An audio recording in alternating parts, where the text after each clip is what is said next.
미중 갈등이 악화 일로를 걷고 있는 가운데 바이든 대통령과 시진핑 국가주석이 다음 주 화상 정상회담을 가질 전망입니다. 네, 겨울을 앞두고 코로나19 재확산이 우려되는 상황에서 각국 정부가 부스터샷 확대에 집중하고 있는데요. 화이자는 미국 식품의약국에 부스터샷 대상을 모든 성인으로 확대해달라고 신청했습니다. 밤사이 들어온 글로벌 뉴스 김지수 기자와 함께 살펴보겠습니다. 안녕하세요. 네, 안녕하세요. 안녕하십니까.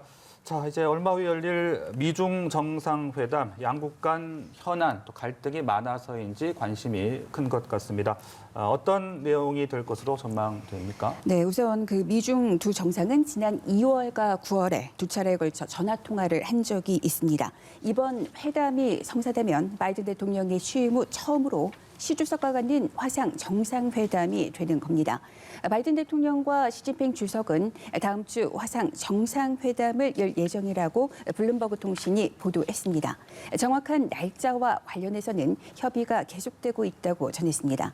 앞서 두 나라 외교 당국자들은 지난달 스위스에서 만나 바이든 대통령과 시 주석의 연내 화상 정상회담에 합의한 바 있습니다.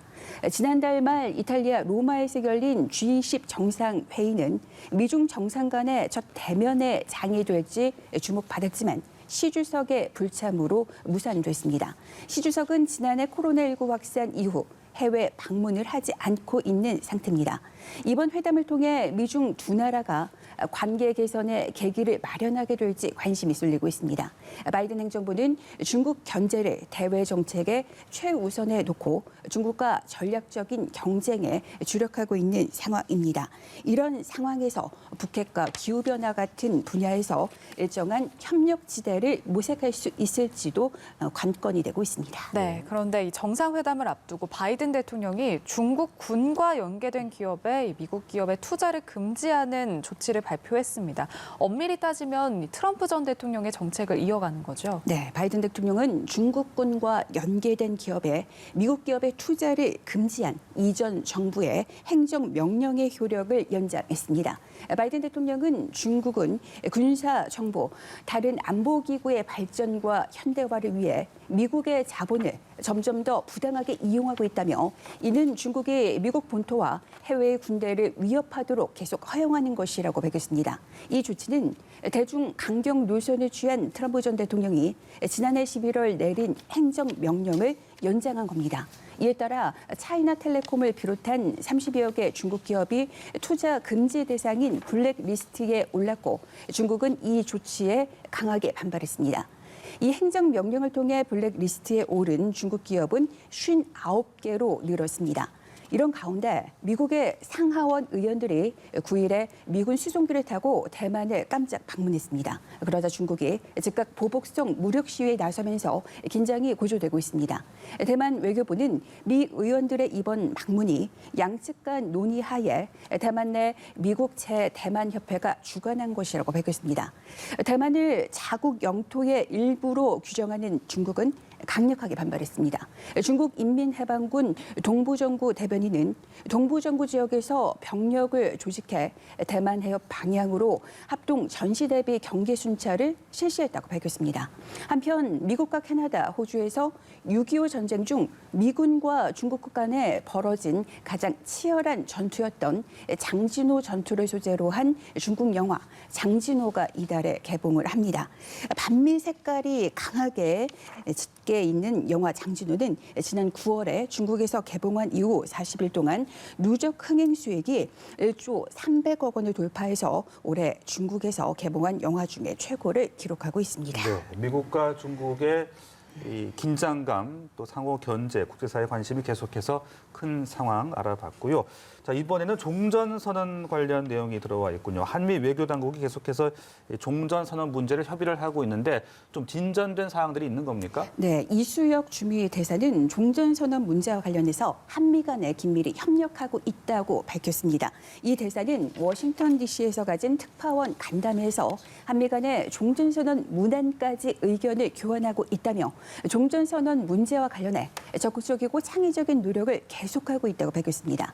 그는 한미 간 협력의 외연과 지리적 범위에 긴밀한 협의가 진행 중이라며 지리적 범위 확장은 인도태평양에서 협력을 포함해 전 세계적 관심사항에 대한 한국 정부의 참여를 뜻한다고 전했습니다.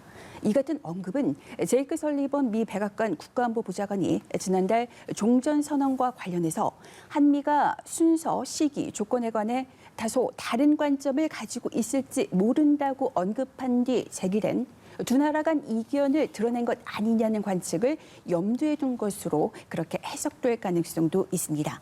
한미 양국은 현재 종전선언 문안을 놓고 협의를 이어가는 것으로 전해졌습니다. 특히 구체적인 문안 교섭까지 논의의 진전이 있었던 것으로 또 알려졌습니다. 양측은 종전선언의 방향성이나 동기, 목적에는 공감대를 형성했으며 또 문안을 놓고서 법률적 차이가 있어서 협의 중인 것으로 그렇게 전해지고 있습니다. 다만 한미 간 논의가 진행 중인 상황이어서 북한과 직접적인 종전선언에 대한 대화는 이루어지지 않은 것으로 알려졌습니다.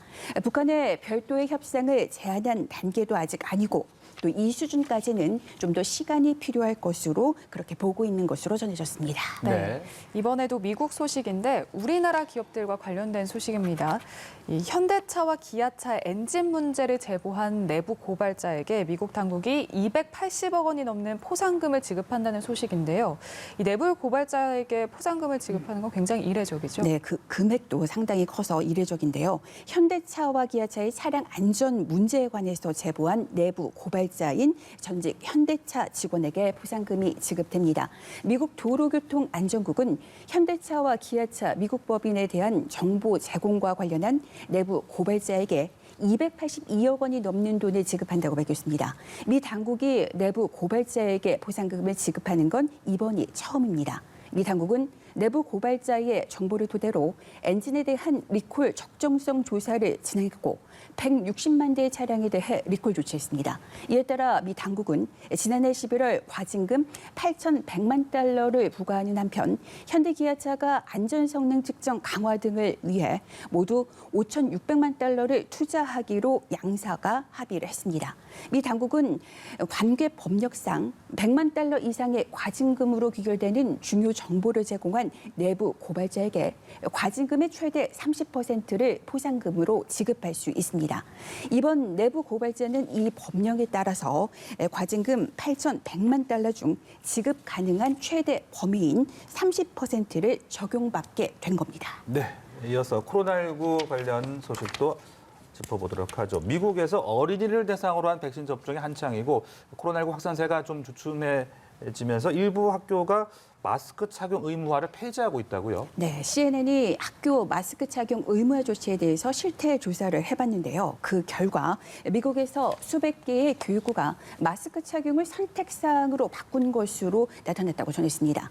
조지아, 루이지애나를 비롯한 6개 주에서는 일부 학교가 확진자 감소를 이유로 학교 마스크 착용을 선택사항으로 바꿨습니다. 텍사스주의 경우 주정부가 마스크 의무화를 금지한 상태입니다.